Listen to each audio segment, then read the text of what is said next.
자, 오늘은 프랑스 혁명 수업 들어갑니다. 자, 프랑스 혁명은 우리 지금까지 영국 혁명, 미국 혁명, 그 다음에 영국 혁명, 미국 혁명 했는데 이제 프랑스 혁명은 혁명의 마지막 단계예요. 그래서 프랑스 혁명도 제대로 잘 살펴봐야 합니다. 혁명의 배경은 영국 혁명이랑 미국 혁명이랑 다르게 프랑스 혁명은 정말로 문제점이었던 그 옛 체제, 구체제라고 하는 것들이 문제가 되는데요. 이 구체제는 18세기의 프랑스 사회를 가르치는 거고, 이 프랑스 사회가 문제점이 있다라고 하는 부분입니다. 구체제에서 세 가지 신분이 나오는데, 하나는 1신분, 또 하나는 2신분, 3신분, 세 개의 신분으로 나뉘어지는데요. 1신분과 2신분은 성직자와 귀족, 다시 얘기하면 다스리는 자고, 이들은 세금을 면제받고 모든 혜택을 누리는 집단이었습니다. 우리나라로 치면 양반 계급이죠. 양반 계급에 대한 반발감으로 만들어진 게 시민혁명이라고 할 수 있습니다. 그리고 제3신분이 중요한데요. 이 3신분들이 결국은 혁명의 주동자, 혁명을 이끈 사람들이 될 수 있습니다. 3신분은 귀족과 성직자 외에 시민계급과 민중, 그러니까 다시 얘기하면 농촌에 있는 농민들이나 이런 사람들을 3신분이라고 했고요. 이들을 모두 묶어서 3신분이라고 한 거죠.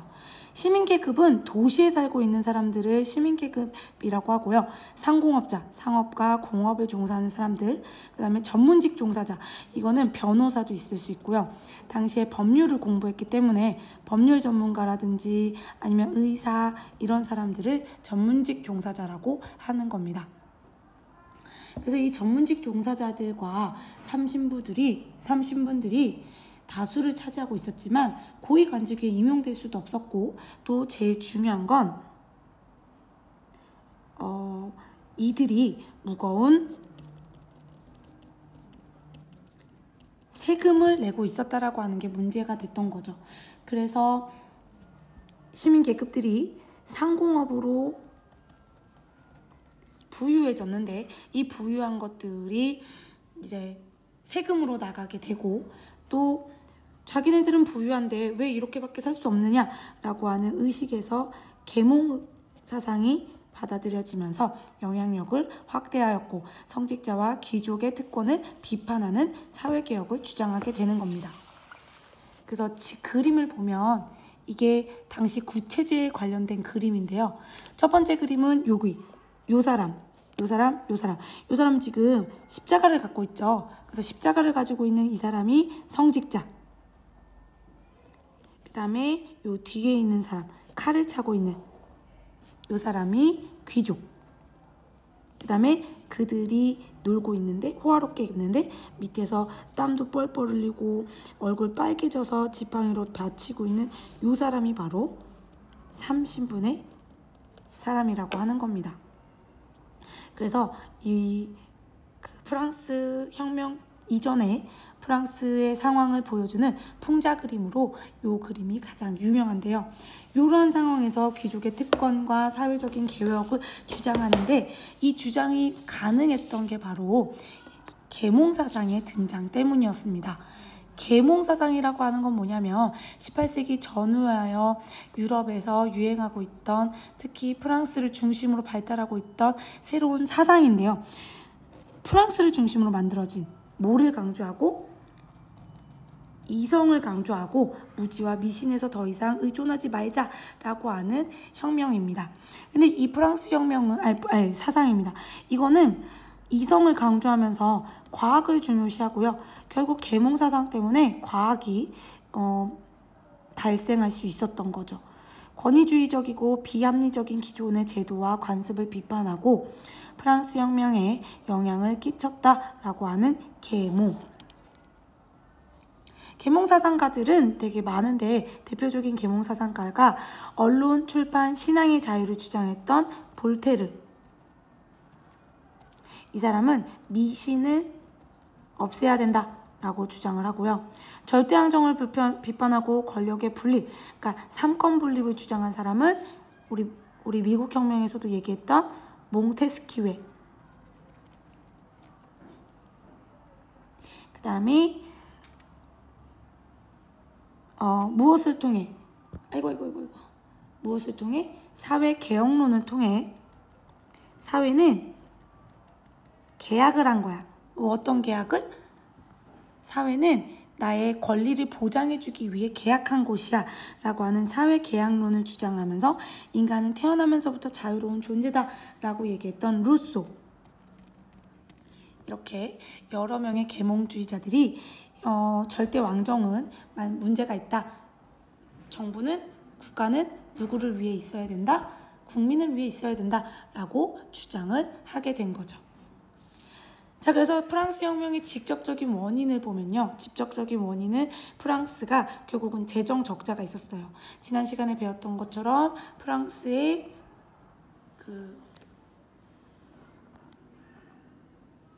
잇따른 전쟁들, 특히 미국 혁명과 같은 잇따른 전쟁과 궁정의 사치로 매우 궁핍해지면서 심각한 재정난에 시달렸고, 이때 마리 앙뚜아네트의 목걸이 사건이라고 하는 것도 있거든요. 그러니까 마리 앙뚜아네트 등의 그 왕과 귀족들이 매일매일 사치를 벌이며 파티를 했던 거야. 이런 것들 때문에 재정이 궁핍해졌고, 재정 문제를 해결하기 위해서 루이 16세가 삼부회를 소집을 합니다. 삼부회는 3명의 신분 대표들이 모여있는 회의인데요. 이 삼부회를 소집을 해서 세금을 부과하려고 했던 거죠. 그렇게 프랑스 혁명은 왕으로부터, 이거를 우리가 뭐라고 하냐면 루이 16세는 사표를 던지는 심정으로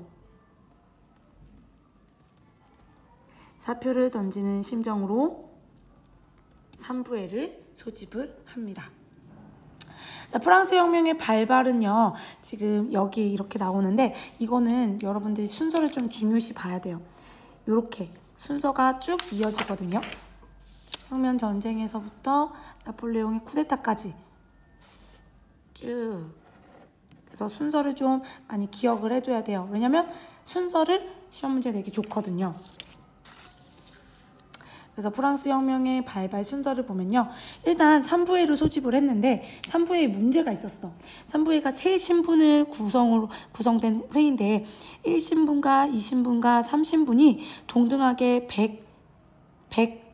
100씩 들어온다고 하면 그 표결 방식을 신분별로 표결을 한다고 해요.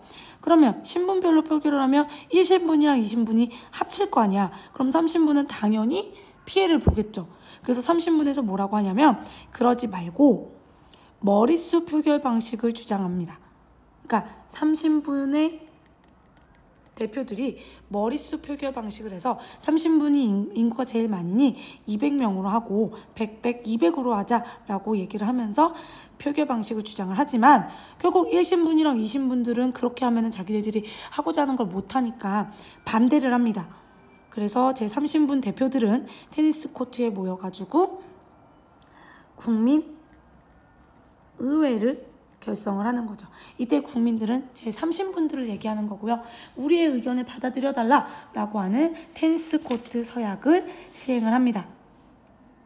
그리고 자기네들의 요구를 받아줄 때까지 해산하지 않겠다라고 선언을 하는 거죠. 그래서 루이 16세는 국민의회를 탄압을 해요. 그래서 이에 반발을 해서 파리의 시민들이 전제 정치의 상징이었던 바스티유 감옥을 습격을 합니다. 그래서 바스티유 감옥을 습격을 하는데요. 여기 보면 여기가 귀족 감옥이었고요. 이 감옥에서조차 귀족들이 대우를 받는 그러한 문제점이 있었던 거죠. 그래서 바스티유 감옥을 습격한 것이 전쟁의 도화선이 됩니다. 농촌에서도 역시 봉건적인 억압을 시달려고 있었던 농민들이 장원 문서를 불태우고 자신들의 이익을 찾는 그 영주의 성을 습격하고 장원 문서를 불태우는 등 봉건적인 것들을 탈피하려고 했죠. 그래서 국민의회는 인권선언을 발표합니다. 봉건제 폐지를 선언하고요.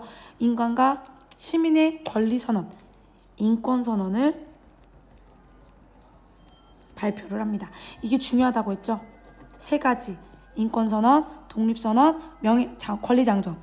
그래서 인권 선언을 발표를 하는데 그 인권 선언의 내용을 보면요. 1. 인간은 모두 자유롭고 평등한 권리를 가지고 태어났다. 2. 자유, 재산, 억압, 안전 그리고 억압에 저항은 누구도 참여할 수 없는 권리이다. 그 다음에 이게 중요하죠. 이게 처음 등장합니다. 모든 주권은 국민에게서 나온다. 주권, 재민설. 모든 주권은 국민에게 나온다. 그래서 이 국민주권설이 나오는 시작점이 바로 인권선언입니다. 그래서 모든 시민은 직접 또는 대표를 통해서 입법에 참여할 수 있다라고 얘기를 하면서 참정권을 주장하고 있는 거죠. 자, 그래서 새로운 헌법에 따라서 새로운 헌법에 따라서 입법의회가 구성이 됩니다. 헌법을 만드는 의회에서 입법의회가 소집이 되는데요. 이 입법의회가 만들어지면서 이러한 혁명 전쟁이 일어나는 거에 대해서 깜짝 놀란 이웃나라 군주들, 오스트리아나 프로이센 같이 역시 절대군주들이 있었던 나라들은 자기네 나라에도 프랑스 혁명 같은 혁명이 일어나면 안 되니까 프랑스 혁명을 따라서 혁명자들에게 혁명 전쟁을 시작합니다. 그리고 전쟁이랑 혁명으로 물가가 상승하고 사람들은 생활이 안정되어 있지 않죠. 그래서 파리의 민중들은 왕궁을 습격하고 왕권을 정지시키면서 왕의 권리를 정지시켜서 전쟁을 끝내려고 합니다. 그리고 입법의회 대신에 국민들이 만드는 국민공회를 소집하고 국민공회가 드디어 공화정을 선포하게 되는 거죠. 공화정은 뭐예요? 왕이 없는 세상. 그래서 왕이 없는 세상으로 루이 16세를 처형합니다. 단두대에. 이게 이 루이 16세의 처형으로 이 혁명 전쟁이 더 거세져요. 왜냐면 옆 나라에서 왕이 죽었어. 근데 그게 혁명이야. 근데 그게 우리나라에도 오면 안 되잖아요. 그래서 이것 때문에 계속해서 전쟁을 합니다.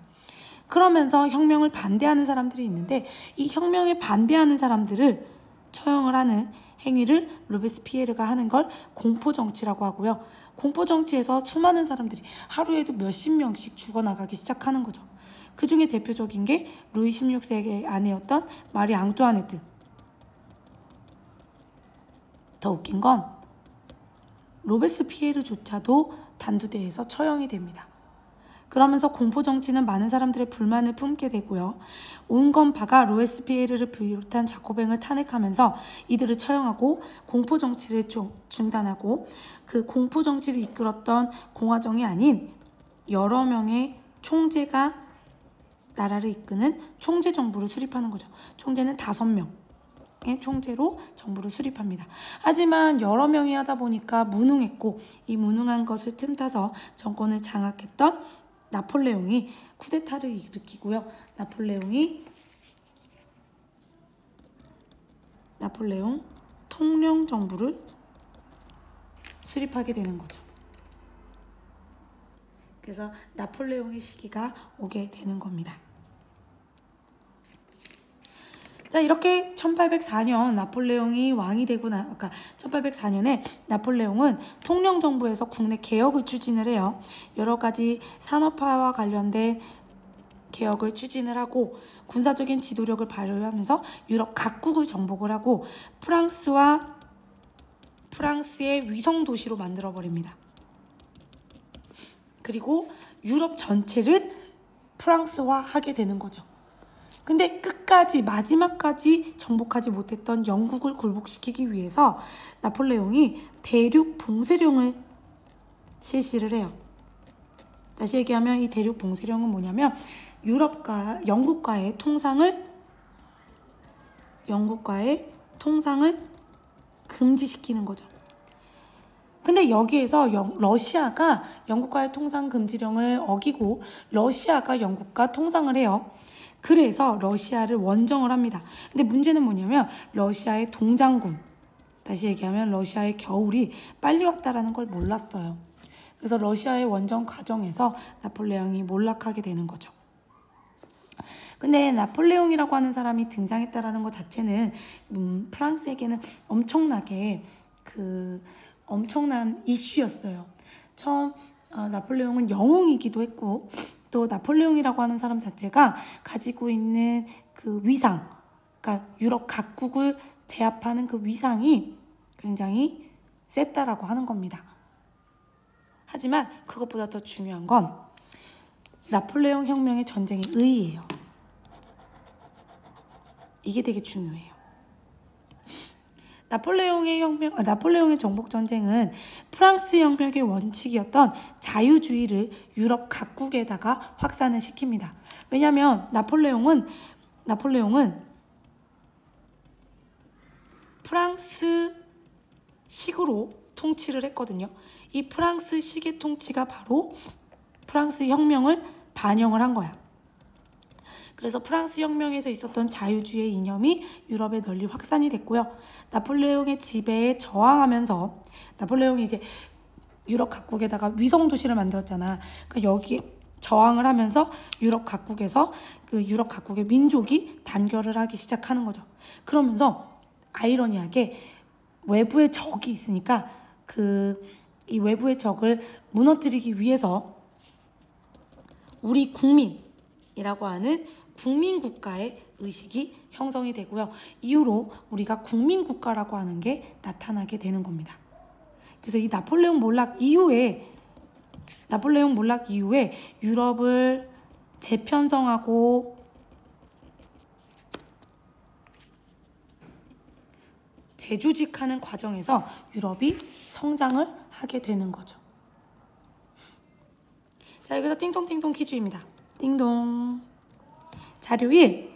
베토벤은 프랑스 혁명 전쟁에서 적과 싸우는 나폴레옹의 모습을 보고 크게 감명을 받아요. 그리고 그를 위한 교향곡을 작곡을 합니다. 그러던 중 1804년 나폴레옹의 황제의 자리에 오르게 되니까 여기에 크게 실망을 합니다. 그러면서 자유주의 혁명이나 이런 것들을 무너뜨린 나폴레옹, 월계수를 썼죠? 이 나폴레옹에 대해서 배신감을 느낀 베토벤이 자신의 교향곡 악보를 찢고 바닥에 내던졌다고 합니다.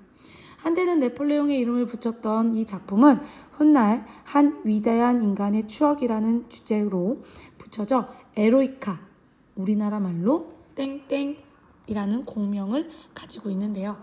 이 땡땡, 베토벤이 나폴레옹을 보며 생각한 이 곡은 무엇일까요? 이 곡은? 이게 첫 번째 문제입니다.